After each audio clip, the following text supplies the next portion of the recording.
I'd like to call to order this meeting, this work session of the Monroe County Board of Commissioners. Sorry about that. Not a problem. I would also ask if you could do the first reading of the ordinance that's proposed for the work session, and let me call that up so I can get you the. It would be the first reading of ordinance 2021-21, an environmental restrictive ordinance to amend the Monroe County Code to add Chapter 366. Environmental restrictive ordinance to prohibit the installation and use of private water wells within certain areas of Monroe County, Indiana. Thank you. I guess I'm not very familiar with this. Is this something we should vote, have a motion and second, or? I think we are not expecting a vote, so I don't think we need to make a motion today. We just need to get it introduced in a public meeting of the county commissioners. So if you guys are comfortable and accept that as the first reading, I think we are fine to move on. I do. Okay. So I guess I'll give a brief introduction. This is concerning, and we've had discussions with this with Miss Race and her compadres for quite a while. I think everything else in the world has been slowed down somewhat by the pandemic. But essentially, there is an area just south of the switchyard, and I'm sure they'll have nice maps to show you all what's going on and explain it. And they've done a fairly extensive public outreach process due to the potential environmental problems caused by the former manufacturing and railroad there. That's just south of the switchyard park. Working with IDEM, the solution is an environmental restrictive ordinance that would not allow any wells to be drilled there or used. The review of the area indicates that there are no current wells there. It's all on city water and city sanitation, so there isn't really any anticipated wells being there. So at this point, I think I'll turn it over to, I guess, Jason Cosgrove with Arcadius and or Jessica Reese with Barnes and Thornburg, so that they can kind of present the information to you. Actually, I think Dan is going to do some introductions for us. Oh, sorry, I missed That's okay. that. Quite all right. Yeah. Good morning. I'm Dan Dyer. I'm the environmental manager, remediation manager for CSX in the Midwest. And I just wanted to introduce some of our project team members and thank you for the opportunity to make this presentation today. We'll try to keep this brief and answer any questions that you may have after the presentation. Mr. Steve Sharp's the senior project manager with Arcadis, and he is the primary lead project manager for this particular project. He's been working at this site for 20 years. So he's got extensive knowledge of all the work that's been completed on this project. We got Jason Cosgrove. He's also project manager and environmental engineer, principal engineer with Arcadis.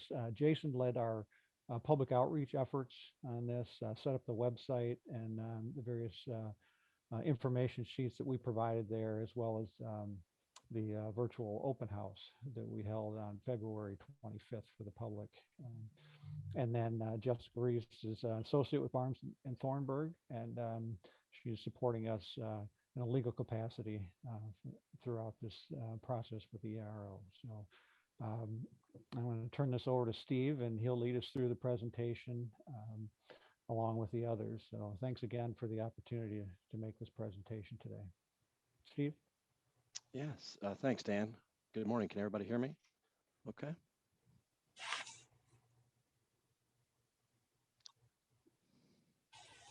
Can everybody hear me okay? Yes. Yeah. Yes, Okay. sorry. Okay, good. Sorry. Yeah. Again, thank you for taking the time to listen to our proposed environmental restrictive ordinance. There's been a lot of work conducted by CSX over the years, and we're excited to be nearing the closure of this project through IDEM. CSX, I would say CSX did not cause the environmental impacts at the site, but they have been very diligent in cleaning up the property once they acquired it, working hand in hand with IDEM and the city of Bloomington. It's also been a great brownfield story for the city of Bloomington and Monroe County, taking this unused property and turning it into rails to trails, access sidewalks with a pedestrian bridge over Clear Creek. And as you mentioned, the McDowell Yard Recreation Area, which is currently being developed. Next slide, Jason. So our objective today is to present to you information supportive of adopting an ERO for the former Indiana Creosote Company project. I would start off by saying that we're not restricting anything that is currently being used. There are no drinking water wells in this area. Everyone is on city water, and we're simply proposing that that situation become an ordinance. I'll talk about the site background, and then Jason will discuss the ERO specifics. Next slide, Jason. And then please stop us at any time if you have questions on the information we are providing you. The site itself is located on the south side of Bloomington. Country Club Road runs east-west right through the center of the site, and Clear Creek cuts the site in half from north to south. It's a 40-acre vacant parcel with the eastern portion within the city of Bloomington and the western portion in Monroe County. Next slide, Jason. This site was used for wood treating operations since 1914, with all the operations ceasing in 1976. All of the infrastructure was raised at that time, and there are no buildings remaining at the site. Those operations used creosote to coat railroad ties, and during that 6 decades of operation, there were accidental spills and releases that allowed creosote to migrate into the subsurface. Investigations began in 1987 once CSX acquired the property. The site impacts consist of typical creosote materials, which are petroleum hydrocarbons, PAHs, and metals. CSX has conducted multiple remediation cleanup projects over the years to include removing impacted soils, sediments, and free product from the site, as well as the installation of a liner in Clear Creek. We have conducted active remediation of the free product creosote for the past 10 years and have seen the recovery amounts decline significantly, indicating that we have recovered as much product as possible. They've also conducted numerous assessments and investigations which have determined where those residual impacts remain. Next slide, Jason. Current status and closure plan. The groundwater monitoring has been conducted over the past 20 years and has demonstrated the groundwater quality is improving and the conditions are stable. The soil removal projects have eliminated any direct contact risks, while the remediation projects associated with Clear Creek have removed any potential ecological risks. The assessments also show that no complete exposure pathway exists. The public will not be exposed to the residual impacts. Finally, IDEM has been very involved with the oversight of this cleanup and assessments and has approved our closure plan. Though CSX has conducted extensive remediation cleanup of the site, it's impossible to get all the impacts that are deep in the bedrock, and therefore some minor amount of creosote remains in the subsurface. Part of the closure plan is the proposed ERO, which restricts groundwater use to ensure public doesn't become exposed to those residual impacts. And that is a summary of the background. And before I turn it over to Jason, if you have any questions about the history. Givens? Not about the history, no. I'm curious about the liner in Clear Creek. Is that because there's contamination in the water that you don't want to seep into the soil? Or is it because there's contamination in the soil that you don't want to get into the groundwater, or something else? Yeah, no, that's a very good question, and it's the latter. There were residual creosote globules, if you will, in Clear Creek when we walked that at the early onset of this project, going back 20 years, and to ensure that those do not get into the water, and that's coming from the residual operations as it moves and migrates through the bedrock and the shallow soil there towards the creek, and that's typically what happens at environmental sites like this. We installed the liner to ensure that those materials did not get into the creek. Along with that liner, there's a interceptor trench that was installed at the tail end of it, down gradient, and we inspect that continually during the investigation times, and we haven't seen free product creosote in that interceptor trench. So it was more of a very conservative approach to ensure that nothing in the future gets into the creek itself. I'd like to thank you for taking that action. Clear Creek has certainly been impacted by an awful lot over the years, so anything we can keep out of it is good news. All right, Mr. Cosgrove? Yes, thank you. As Steve mentioned, there remains some low-level groundwater impacts of the site, and that also includes areas south and to the southwesterly direction from the site. Those impacts are in the direction of groundwater flow, and as Steve mentioned, the groundwater concentrations are stable to decreasing. The area of the proposed environmental restrictive ordinance incorporates both the low-level groundwater impacts and a sufficient buffer area around the far extents of where those impacts have been detected. In working with IDEM, the agency has approved the concept of using an environmental restrictive ordinance to close the site along with the bounds and limits of the proposed area. Based on, so this describes some of the work that we did. Based on county tax records, the proposed ERO includes 40 discrete parcels owned by 31 different entities. The acreage consists of residences, horse pasture, north-south city-operated rails to trails pathway, and the western portion of the Indiana Creosoting Company property. All of those lie within Monroe County jurisdiction. I do want to mention that the Indiana Creosoting Company property proper does also extend into City of Bloomington jurisdiction. It is the intent of closing out the project to also record an environmental restrictive covenant on the former Indiana Creosoting Company property that will manage potential risk on the property that is not within Monroe County. There's a little bit of an overlap.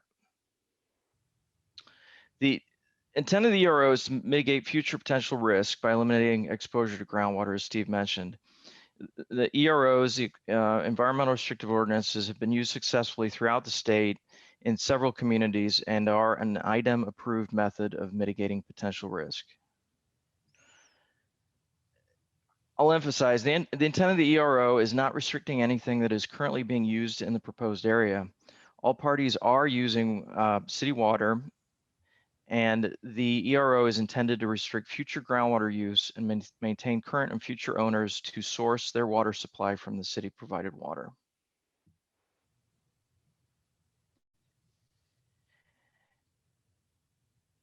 This describes the public outreach that we've completed over the last 8+ months at this point. As an ERO potentially affects owners and residents in the area of the proposed extents, an extensive public outreach campaign has been completed over the last 8 months to educate the public, collect any applicable feedback, and promote the concept of the ERO. One of the initial steps in the ERO due diligence included completing a detailed water well survey from statewide records that are managed through the Indiana Department of Natural Resources. The Department of Natural Resources Water Well Records Survey did not indicate any wells located within the confines of the proposed ERO area. To augment the DNR Water Well Survey, site reconnaissance included a walkthrough inspection of all properties from county right-of-way. We didn't get on properties, we looked at properties from public roads and streets. This included looking for signs of water well structures, wellhead assemblies, and confirming water meter pits for city provided supply. The recon didn't reveal any well structure appurtenances on any of the properties that we surveyed. In October 2020, we developed a public website to educate the public. The website provided history, project background information, links to publicly available project documents at IDEM, provided project personnel contact information, had a section of frequently asked questions, contained a photo gallery from various shots from the site, and also contained a link to monitored general email box for correspondence that folks could send in. The initial round of outreach correspondence was mailed out via FedEx to all owners and tenants on November 11th of 2020. The correspondence packages contained an explanation of outreach efforts, a prepaid return postcard questionnaire inquiring about the presence of any wells on said property, and it also included a project fact sheet and also a link to the previously mentioned public website. In total, we sent out 56 letters and 17 postcards, prepaid postcards were returned. All the postcards noted no well present on the questionnaire. A second round of outreach letters was sent out February 16th to the same 56 entities as the initial outreach. The letters revisited information that was previously distributed and also advertised a virtual Q&A open house that was scheduled for February 25th of this year. Follow up to that, we made an announcement in the Bloomington Herald Times about the February 25th virtual open house. The advertisement in the paper went in about 10 days before the meeting. As a final measure of public outreach and education, the virtual Q&A open house was held on February 25th from 5 to 8 p.m. Although we had limited public participation in the open house was successful in providing a forum for interested parties to ask questions of both the technical team, the legal team, and also IDEM was present to answer any questions from the public. So I'll pause there. If anybody has any questions before we go into details of what the draft ERO looks like. Commissioner Gibbons, do you have any questions? I do. I know that on old farm properties, sometimes there are cisterns and other things that are covered up that no one's aware of. What happens if an existing well is uncovered at some future point in time? That's a very good question. We sent out mailers to everybody, as I mentioned. We didn't get any responses that said wells were present. One of the important pieces to keep in mind too is that the geology, the setting for the site and the surrounding area, it's difficult for a shallow well to be dug. You do hit rock at a pretty shallow depth. It's expensive to put wells in. You do have a very good city supply. Not saying it can't happen. The ordinance is certainly intended to put in place provisions to prohibit the future installation of wells. And was there any pushback from residents or property owners on this environmental restrictive order?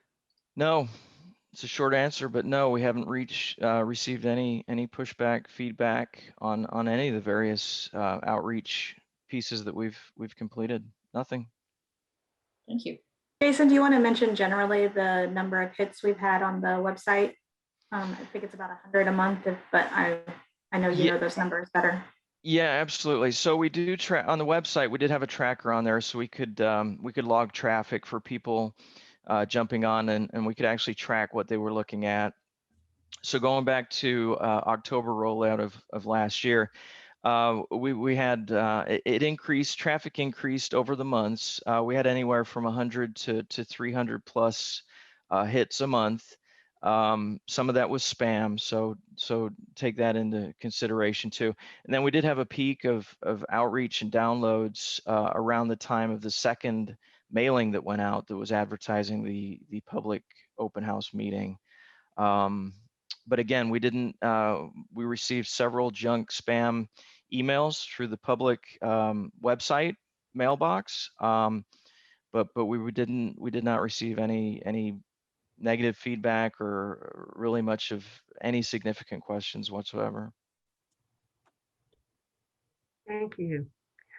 I wanted to ask, and this is, I'm sure, a very remote possibility, but the only way I can imagine anyone deciding that they really wanted to drill a well there, and I doubt that they'd want to put the amount of money into it would take, is if they wanted to use it for irrigation.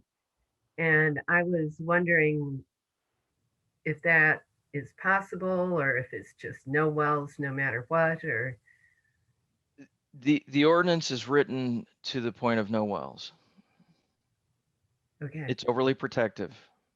And just out of curiosity, is that because pulling water up from the well and irrigating with it could spread the contaminants over the land again? Yeah, it's not only that, but if you do put an irrigation well in, say it's a high yielding well, it's deep, it could create some sort of conduit for things to move a bit different from what we see in static conditions out there. And we would have no control over whether somebody put in a 2-inch well versus a 20-inch high capacity production well. So there's a lot of uncertainty there, and the restrictions built into the draft ERO would prevent that and take that uncertainty out of there. Yeah, that makes sense. And as I said, it's probably a very remote possibility that anyone would want to do that anyhow. Are there any other questions? No. Okay, well, I will still share my screen. I'm going to flip this over to Jess Reese, who will walk you through the draft restrictive ordinance. Great, thank you. So before you, you have a draft ordinance that has since been labeled 2021-21, which is the number consecutive after the ordinance you just passed earlier today at your meeting. A lot of the language in this looks similar to other environmental restrictive ordinances in the state. There are at least 14 other environmental restrictive ordinances in the state according to IDEM's registry. But when looking at that registry, I noticed that there is at least one missing that I know about because our firm was involved in passing it. So there are at least 14, if not more, in the state of Indiana that restrict groundwater use over a larger area. And EROs are often used. So whereas the site itself is going to have an environmental restrictive covenant that's recorded in the property record, an ERO is used for off-site impacts. So the parcels that are part of the ERO are not part of the CSX former creosote company property. So that's how IDEM uses those. And I also wanted to mention that we invited IDEM to join today, but it sounds like he was having some, Mike McCann is the project manager at IDEM.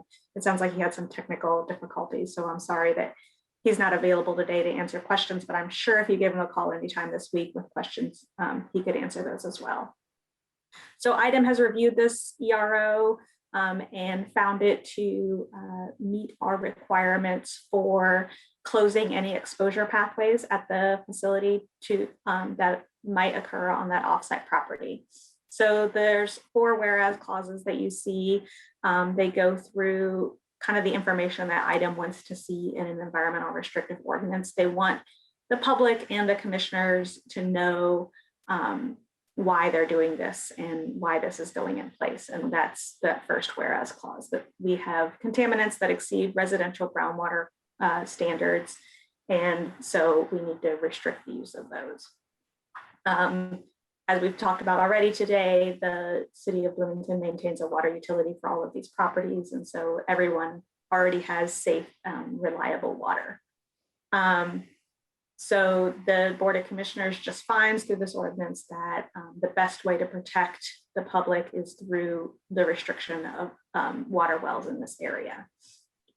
Indiana code is where the environmental restrictive ordinance comes into existence. The definition appears in Indiana code, and then it provides for how those can be used. And there's also a couple of little housekeeping requirements that are in that code as well that we'll get to in just a minute. One of the things that IDEM requires in a restrictive ordinance is that there is some sort of enforcement mechanism. So instead of creating a new enforcement mechanism in this ordinance, we have simply referred to your existing ordinance for enforcement mechanisms, which appear in chapter 115 of your code. So we've placed this as a Class D ordinance violation, which means that if you use a well in the area, you would be subject to a $100 fine for the first offense and $300 for subsequent violations. This is what IDEM has approved, the level of ordinance violation. We would welcome if you have other thoughts of what that ordinance violation level should be, but this is comparable to other ordinance violation levels in the state. So moving on to the actual ordinance itself, we have placed this in chapter 366, which is in the title for health. It's in the health title of your code.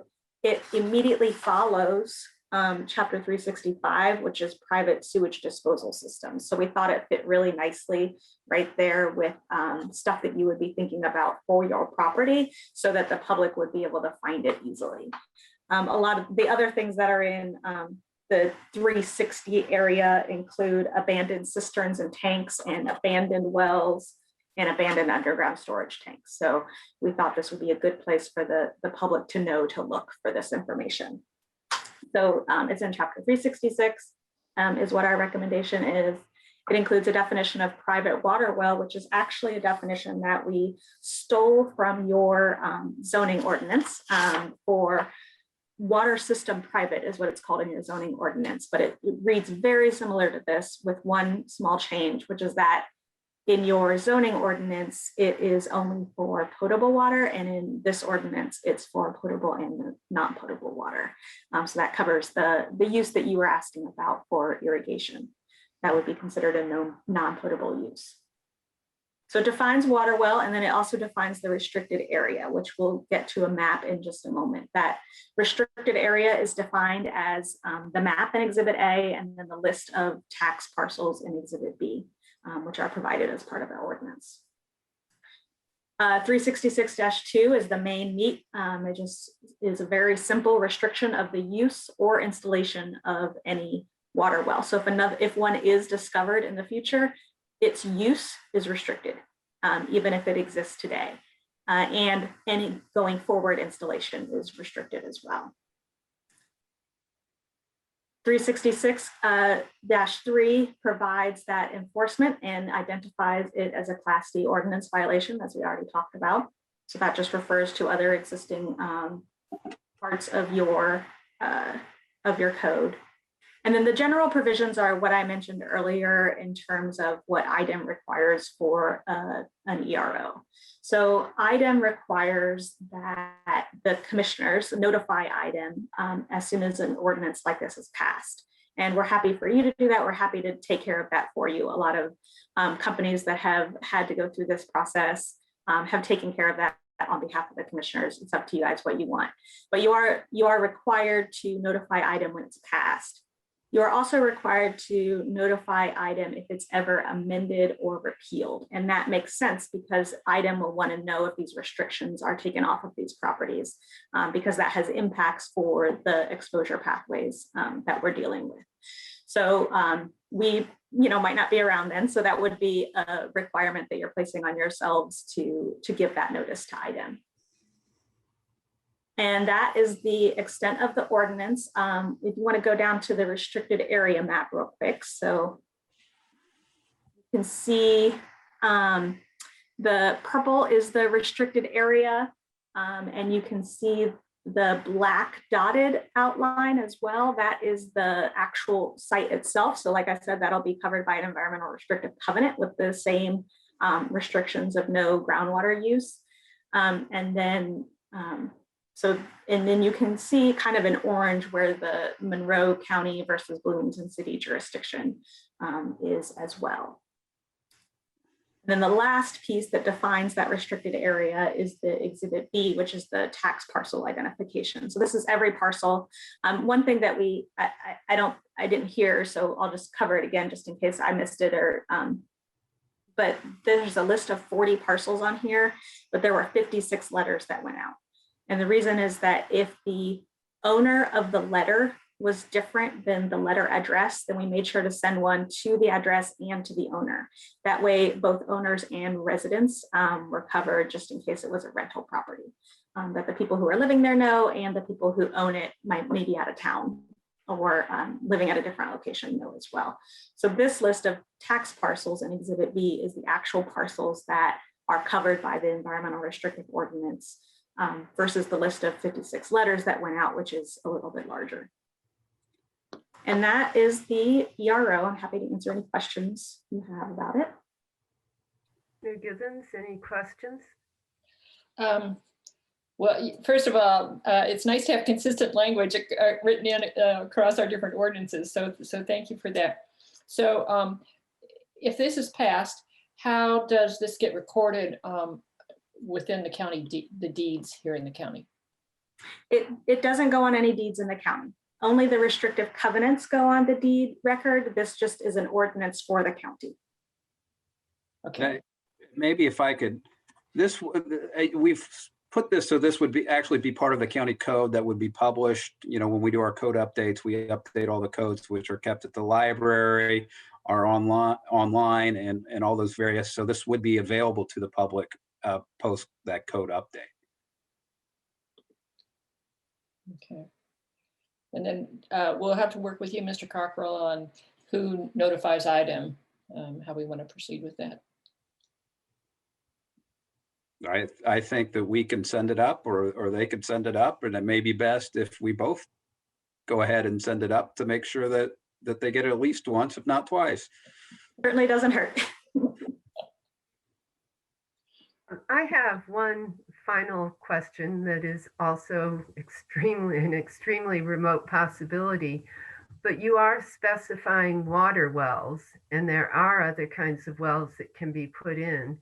And you did mention that the actual drilling process can be what causes a lot of the problems. Would you like to address that? Would you be maybe referring to like geothermal wells, that type of thing? Mhm. Yeah, so the ERO is intended for potable and non-potable use. That's a great question. A geothermal system's a closed loop system. It's a non-potable use, but it's also a non-exposure use. I guess maybe that's a Jess question. You know, you're not going to use a closed loop system to water a lawn. It stays in the closed loop system. It's not exposed to pathways that would present a risk to human health. So I think there's two answers. One is that the item in this area of regulation refers to exposure pathways. So ways that the contamination can get to people. So we removed a ton of soil from this property. So we removed the exposure pathway of excavation. No one's going to be exposed to the creosote via excavation because we took all the soil out. The remaining exposure pathway we have is an exceedance of residential groundwater levels. So they don't exceed, for example, commercial groundwater levels. And so that's one answer. One answer is that the exposure pathway that we're trying to deal with is residential groundwater screening levels. The second answer is if you could scroll down to the definition of water well, which is in 3, there we go. So the second answer is, would the well that you are referring to meet this definition? And I think the answer is yes.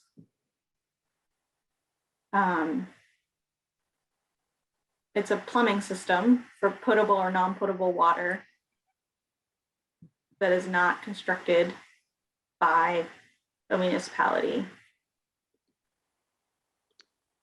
Yeah, that it's a great question. A geothermal system puts a bit of a wrinkle on it. However, I do want to mention the geology out here is, again, it's extremely expensive to drill in. You're drilling through rock to put wells in. The practicality of a geothermal system, although it can be done, certainly can be done at cost, is pretty slim. The intent, as Jess mentioned, this is to eliminate human exposure. Someone goes out there and puts in a geothermal system, that water isn't going to be exposed to human exposure. It's a closed loop system. I haven't had that question before. That's a good one. Well, I guess that what I'm kind of curious about is, you mentioned that a lot of the problem with putting a well in is that it could change the pathway of, I guess, the distribution of the creosote. Would that not happen with a geothermal system, or is it not a concern under those circumstances?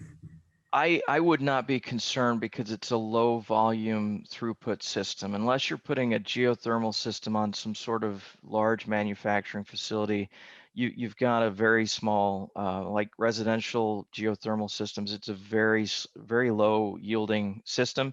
It would not pump the amount of water that would affect the aquifer here. So I would not be concerned with that, no. Okay, thank you. Are there any further questions?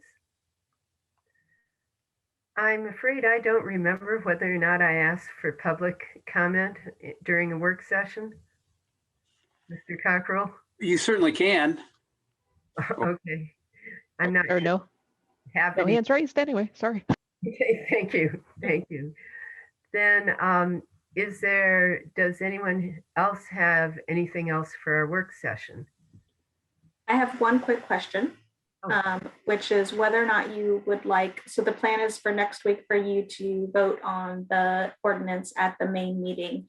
Would you like us to provide any sort of presentation during that, or will the vote just occur like the votes occurred today? I tend to think that a presentation might be a good idea because there isn't public here at this time and the public might want to hear. What do you think, Commissioner Givens? Oh, I agree, especially given the kind of hits you had on your website after you sent out the letters. So if you're available, I think that would be very good. And we do, I mean, like our planning commission, our planning department people do come and talk and things like that. So you did see some of our own people at our meeting. Yeah. Yeah. Great, we'll plan on doing that. Great. Thank you very much. And does anyone else have anything more for this work session? I do not. All right, then I guess we're adjourned. Thank you, everyone.